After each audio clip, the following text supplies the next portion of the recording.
Poor single dad took in a broke college student, unaware she was a tycoon's daughter. Before we dive in, drop a comment with where you're watching from. We love seeing how far these stories travel.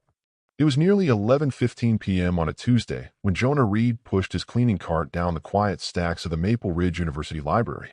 The building should have been empty. Yet in the far corner of the reference section, someone was still there, a young woman with long honey-blonde hair folded over a mountain of textbooks, asleep on her arms. Even at a distance, Jonah could see the exhaustion in her pale face. Her sweater had a frayed cuff. Her jeans were worn thin at the knees, signs Jonah recognized. He'd seen her on other late shifts in the same spot, always alone, studying with an intensity that felt like survival rather than ambition. She never joined anyone for food, never went near the cafe. Tonight, dried tear tracks shone under the library lights. "Miss," Jonah said gently as he came to her table, his voice more kind than stern. "We're closing." She startled awake, green eyes flying wide. "Oh, I'm sorry. I must have. I'll go." Books trembled in her hands as she gathered them. "Easy," he said, setting down his spray bottle and taking the seat across from her. Something about her posture reminded him of a cornered stray, tense, ready to bolt. "You okay? You look like you haven't eaten in days." Whatever composure she had left cracked. Her shoulders shook, fresh tears blurred her eyes. "I'm fine," she whispered, sounding anything but. "I just don't have anywhere to go tonight. The shelter's full. I can't afford a room." Jonah felt something twist in his chest. He'd never been homeless, but he'd been close enough to know that hollow panic. Without interrogating her, he heard himself say, "Come with me." She blinked. "What?" "I don't have much," he said quietly, "but I've got a couch and soup in the cupboard. No strings, just warmth and a meal." She looked at him with such raw gratitude that he glanced away. "I can't. I don't even know you. You don't know me. What if I'm dangerous?" Jonah managed a small smile. "You're half my size, and you've been living on macroeconomics and library coffee for weeks. I'll risk it." 20 minutes later, they were walking through the dim streets of Maple Ridge toward Jonah's building. The silence between them wasn't awkward. It was the companionable quiet of people who understood struggle without translation. "Amaya," she offered as they climbed the stairs to the second floor. "Jonah," he said, fumbling with his keys. "Fair warning, I've got a 5-year-old. She's asleep, but she's curious. Expect about 100 questions at sunrise." Maya's first smile was small but real. The apartment was a neat one-bedroom shaped by careful budgeting. Jonah's janitor polo hung damp over a chair. Crayon masterpieces covered the fridge like confetti. "Poppy's room," he said, nodding at the door. "I sleep out here." He gestured to a weary pull-out couch. "You take the couch tonight." "I'll grab the floor." "Absolutely not," Maya protested. "You're already doing." "Lady, I'm not letting you sleep on the floor in my place," he said, amused. "We can argue tomorrow." He split a single can of vegetable soup between 2 bowls, barely enough for one, but warmed it like a feast. Maya sat holding the hot ceramic, soaking in the ordinary kindness. The organized homework pile on a makeshift desk, tiny shoes lined at the door, a bookshelf of picture books and battered paperbacks stacked in milk crates. "How long on your own?" Jonah asked. 6 months, she said carefully. "There was a family disagreement. I chose independence." "Expensive choice," he said. "More than I thought," she admitted, sipping the soup, trying not to show how heavenly it tasted after vending machine dinners. "Tuition, books, rent. Savings vanish." "What are you studying?" "Economics and management." She hesitated. "I wanted to prove I could make it." "Sounds like you are." She laughed brittle. Sleeping in libraries and accepting charity wasn't a plan. "Asking for help isn't failure," Jonas said. "It's survival." That night, under his only spare blanket, Maya stared at the ceiling. In the life she'd left 6 months earlier, nothing came free. Every kindness was a contract. From the kitchenette, she heard Jonah moving quietly, sitting up for morning. He'd given her dinner, safety, warmth, and wanted nothing but the chance to help. She thought about the gated estate in Scarsdale where she grew up, about the trust fund frozen the day she refused to marry Bennett Crowley, about a father who turned love into leverage. She'd chosen her soul. Tonight she wasn't sure if that was brave or foolish. Morning brought small feet and a bright whisper. Daddy, who's the lady? That's Maya Peanut. She needed a place last night. Is she nice? I think so, Jonas said, flipping impossibly thin pancakes. You can help me check. A little girl with dark curls peeked around the corner in star print pajamas. Ah, I'm Poppy. Are you having breakfast with us? If your dad says it's okay, Maya replied. It's more than okay. I hope you like pancakes, Jonas said. Fair warning, they're made of flour and optimism. They squeezed around a too small table. The pancakes tasted like celebration. Poppy chattered about school and her teacher, Ms. Alvarez, and the castle she was drawing where princesses could be anything. What do you want to be? Maya asked. Yvette, who's also a teacher, who's also a princess, Poppy said solemnly. Daddy says I can be anything if I work hard. Maya glanced at Jonah. He watched his daughter with such unguarded love that Maya's chest ached. After breakfast, as Jonah laced his work boots and Poppy got ready for kindergarten, Maya gathered her things. Where are you going? Poppy asked, alarmed. Back to the library. More studying. But you don't have a bed, Poppy blurted. Daddy, she doesn't have a bed. Jonah paused. You can stay another night. Till you sort something out. I can't keep imposing, Maya said softly. You're not imposing, he said. You're here. That's okay. One night became 3, then a week. Maya landed a minimum wage job in the university's financial aid office and insisted on contributing to groceries and bills. She fit their rhythm like she'd always been there, walking Poppy to school when Jonah had early shifts, helping with reading, doing bedtime voices, bringing order to Jonah's chaotic schedule, quizzing him for his night classes to become a building supervisor. She didn't just help them function, she made them feel like a complete family. Ms. Maya, Poppy asked one evening while coloring, are you staying forever? Maya glanced at the sink where Jonah washed dishes. I don't know, sweet pea. Would you like me to? Yes, Poppy said promptly. You make Daddy smile more. And your grilled cheese is the best. That night, when Poppy slept, Jonah and Maya shared a single mug of tea. She asked if I'm staying forever, Maya murmured. What did you tell her? Jonah asked. What would you tell her? That I hope you do, he said steady, but only if it's what you want. I've never felt more at home anywhere, she said honestly. He laced their fingers. Then stay. Their first kiss came on a snow-bright evening in February. They walked home from the library, Maya after studying, Jonah after work, with Poppy skipping between them under Jonah's worn coat because neither Maya's nor Poppy's jackets were a match for a brutal Michigan winter. Maya laughed at something Jonah said about his supervisor's haircut. He stopped, turned, and said as simply as weather, I love you. And Poppy does too. Maya's smile deepened into something tender. She rose on tiptoe and kissed him, soft with promise. Poppy barreled into their legs, squealing and hugging them both.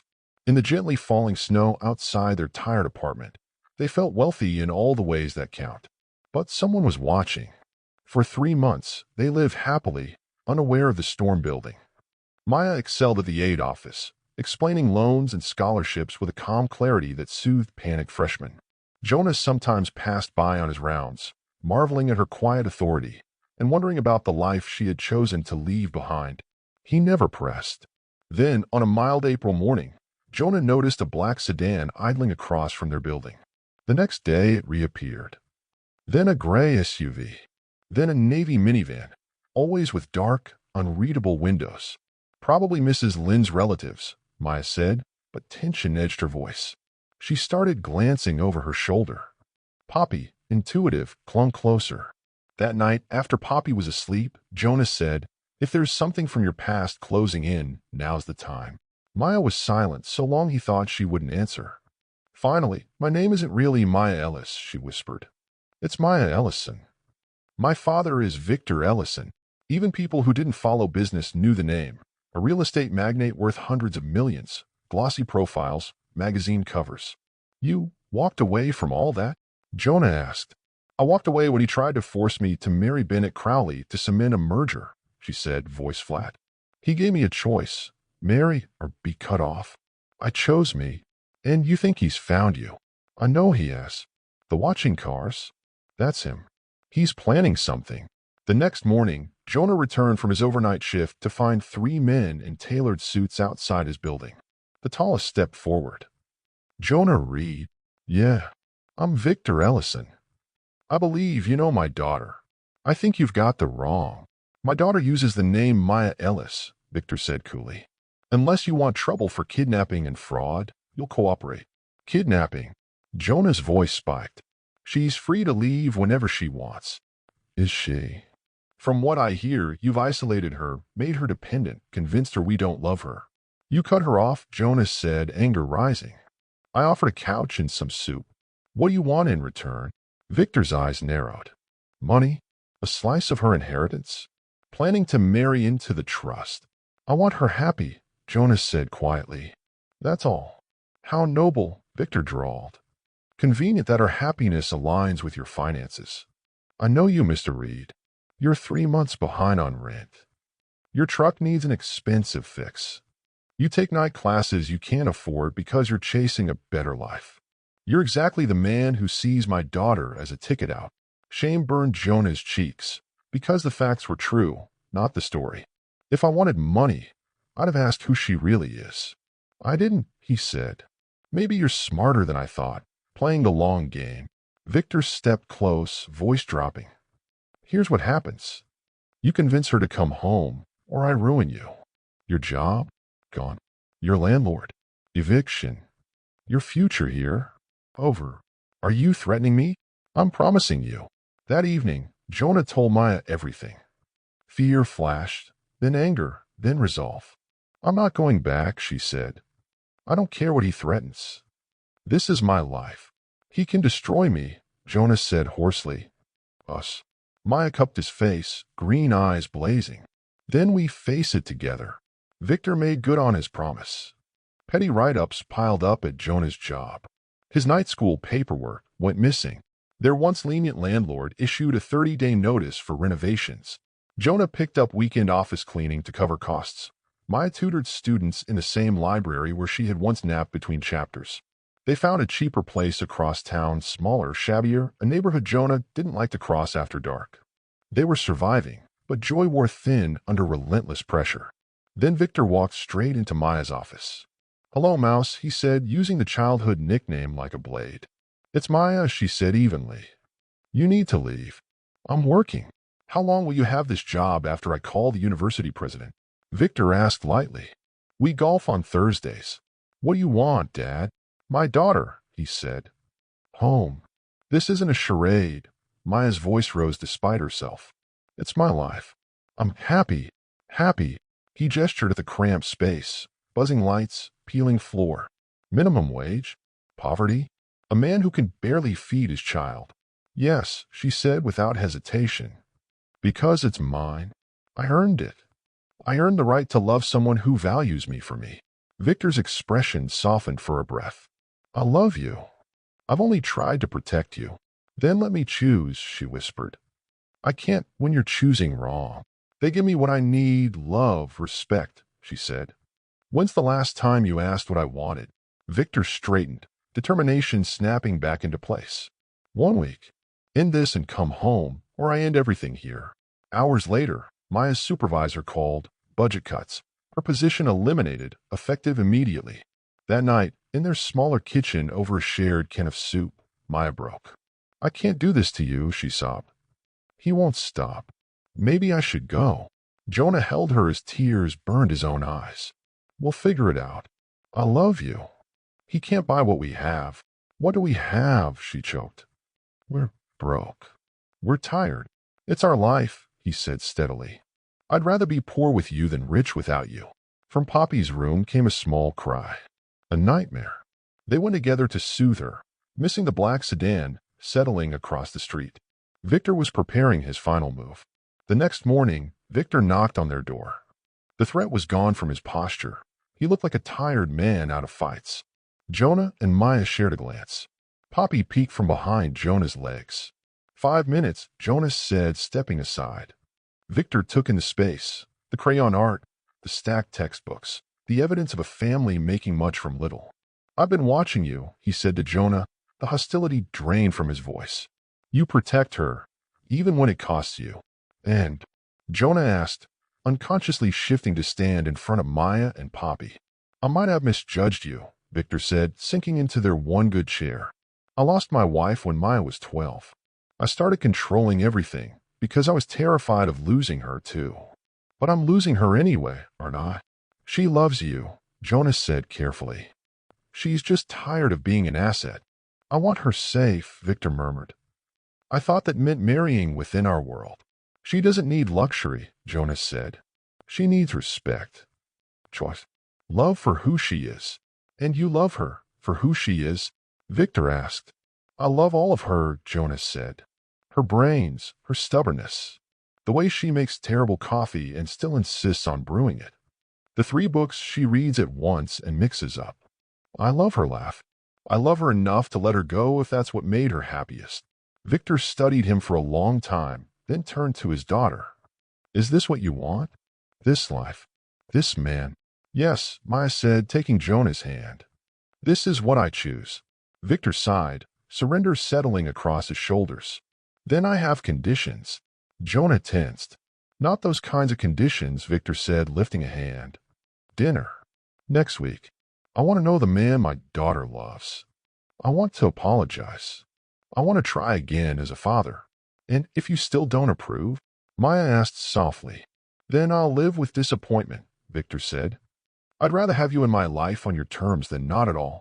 A week later, they stood before a storybook estate in Scarsdale, New York. Jonah wore his only suit, second-hand and shiny at the elbows. Maya borrowed a dress from a coworker. Poppy clutched both their hands, starry-eyed. It's big, Poppy whispered. It's just a house, Maya said, voice tight. People matter. Dinner was stiff at first, the chandelier dining room big enough to fit their entire apartment twice. But Victor tried. He asked Poppy about school, admired the drawings she brought. Little by little, the edges softened. Victor began to see what Maya saw. Jonah's quick mind, his gentle steadiness, his unwavering devotion. Over dessert, Victor finally asked the question throbbing behind his ribs. What are your intentions with my daughter? Jonah met his eyes. To love her, protect her, and support her dreams for the rest of my life, if she'll have me. That's not what It is, Jonas said, calm. You want to know if I'll marry her? I would tomorrow because I can't imagine life without her. Not because of you or money. And if she inherits nothing, Victor pressed. If I leave everything to charity, then we keep doing what we're doing, Jonas said with a small smile. We've been poor and happy. We can handle whatever comes. Poppy looked up from coloring. Mr. Victor, are you Maya's daddy? Yes, sweetheart. Then why did you make her cry? Daddies shouldn't do that. The words hit like a bell. Victor looked at Maya and finally saw her, luminous, certain, happier than money could purchase. You're right, he said softly. Daddies shouldn't make their girls cry. I made a mistake. It's okay, Poppy said generously. My daddy makes mistakes too. He says sorry and gives the best hugs. Victor smiled, truly. I think your daddy might be exactly what my daughter needs. At the door, as the sedan waited, Victor shook Jonah's hand. Thank you for caring for her when I failed. For showing her love I couldn't buy. He turned to Maya, eyes wet. I'm sorry for the ultimatums, the threats, for deciding for you. Maya hugged him, really hugged him, for the first time in months. I love you, Dad. I just needed you to love me without conditions. No more conditions, Victor promised. Just family. He kept his word. He didn't meddle, didn't dangle jobs or checks. He visited their modest place, took them to dinner, learned to enjoy the simple joys they shared. Slowly he understood, love isn't arranged, negotiated, or purchased. It's chosen daily. On a snowy February night a year after their first kiss, Jonah stopped on the sidewalk outside the library where their story began. Poppy skipped between them. Jonah pulled a tiny velvet box from his pocket. I don't have much, he said, voice thick. Just my heart and a promise to earn your love every day. Maya Ellison, will you marry me? Through happy tears, she said yes. Poppy squealed and wrapped them both up as passers-by smiled at the little family fizzing with joy. When they called Victor, his voice broke. Welcome to the family, son. They married 6 months later at the community center where Jonah, now a building supervisor after his classes finally paid off, had just been promoted. The ceremony was small, decorated with flowers from Victor's garden, filled with neighbors, coworkers, and students Maya had helped. Victor walked his daughter down the aisle and murmured to Jonah, "Guard her heart. It's her rarest treasure." "I've guarded it since the day we met," Jonah said, squeezing Maya's hand. As the reception wound down, Victor approached with an envelope. "A wedding gift." "Dad, we've talked about this," Maya said. "We don't want money. We want to build our own life." "It's not money," he said, smiling. "Open it." Inside were 3 documents: adoption papers making Maya Poppy's legal mother, a deed to a small house 3 blocks from their apartment, and a proposal for a non-profit helping first-generation students navigate higher education. "The house is yours, free and clear," Victor said. 3 bedrooms, a yard, good school, and the non-profit. "Maya, you have a gift for demystifying finance. Jonah, you understand struggle. Together, you could change lives. We can't accept." Maya began, but the protest lacked force. "It's not charity," Victor said softly. "It's an investment in your happiness, in the good you'll do. And I'm a businessman," he added with a crooked grin. "I expect returns, grandkids, Sunday dinners, and phone calls." 6 months later, they moved into the little house with a wide porch and patch of backyard where Poppy learned to ride her bike. The Ellison Access Foundation opened soon after, with Maya as director and Jonah running operations while staying on at the college. Year 1, they helped 47 students. Year 2, twice that. By year 3, they'd opened satellite offices in 5 states and guided hundreds more toward their dreams. But the real success lived in smaller moments: pancake Saturdays, front porch sunsets, Victor on the floor playing dolls with his granddaughter, leaky faucets fixed together, plans sketched for the next student clinic. On their 2nd anniversary, after tucking Poppy in, they sat on the porch under a sky of quiet stars. "Do you ever regret it?" Maya asked, head on Jonah's shoulder. "Taking in a broke college kid who upended your life?" "Every day," he said. She looked up, mock offended. "I regret not finding you sooner," he grinned. "That's terrible. You're stuck with me, Mrs. Reed," he said, tugging her close. If this story warmed your heart, share it with someone who needs the reminder. Love isn't about what someone can give you. It's about who they choose to be beside you, through thin and through plenty. Sometimes the most beautiful families are the ones we build, one fierce, ordinary act of kindness at a time.